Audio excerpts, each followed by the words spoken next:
Welcome once again to my top 10 list of myths about being Hawaiian. Sooner or later, I want to get this intro correct. I only do one take. Fuck it. Alright, we're at number 7. Number 7 and 8 are kind of the same thing. Yeah, because the last video was 8, and I'm talking about all Hawaiians speak Hawaiian. It's kind of the same thing, which is all Hawaiians speak Pidgin. No, we don't. Just like the same thing with the last one. See, here's the thing. With Pidgin, it's a mixed language. It first started back during the plantation periods.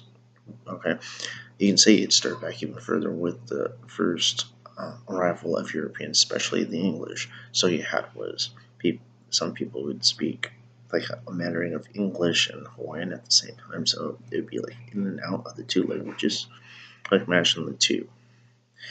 Well, Pidgin, you mash other languages, and plus you had people from China, you had people from Japan and other Asian countries, plus other Polynesian countries, and you had English and whatever, and the language kind of mashed together. And today, it's most people on the mainland, if they hear Pidgin, a lot of times they think it's surfer talk or it's like 80s, California lingo, like the word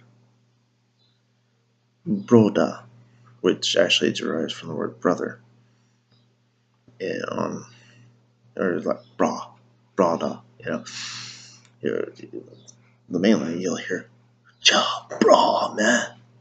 And you find out if you ever study it from the mainland side, it derives from Hawaii.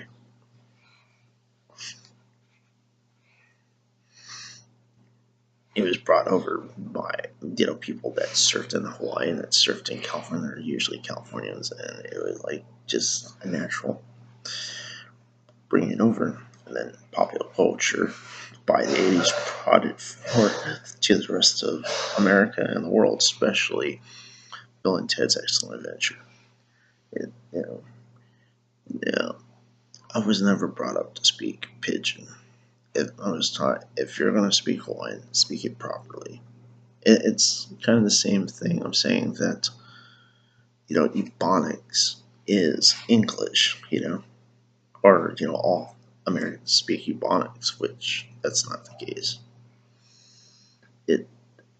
Ebonics derived from a guttural form of English, fuck the form, spoken primarily by southern blacks and city dwellers of the north of blacks. First it started like with the slave talk. That's where it derived. I'm not saying, to be racist or anything. This is what it is. And then what of Ebonics today, it kind of mashed within the cities, like of Detroit, in the ghettos and stuff of Detroit, Cincinnati, Chicago, and onwards, and same thing with Oakland. It's prevalent because there's a large African American or black community that actually speak it. But it's not saying it's proper English. It's like they fuck up the pronunciation of the word ask. Instead of saying ask, they say axe. I really dislike when somebody does that, because you think of an axe, you're chopping axe, chopping a tree, whatever type of axe. Not a fucked up pronunciation of the word ask.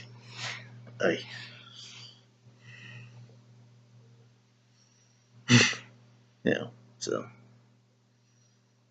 that's how it is. So it's not true that all Hawaiians speak Pidgin. Same thing with not all Hawaiians were brought up to speak Hawaiian. I was never brought up to speak Pidgin. I was brought up to speak perfect English. My dad spoke German.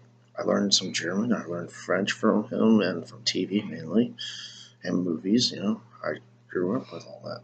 I spoke Russian because I was into the astronauts, and I heard the cosmonauts, and I'd start learning Russian, mainly from their names when they said their names properly.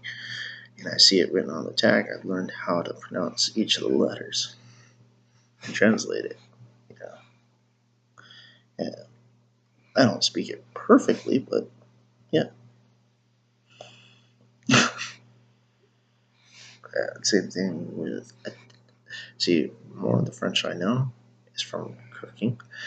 Italian is mainly from music. This is, how I learned languages primarily. And Hawaiian I learned from my grandmother, Kekelani Apopni, my tutu.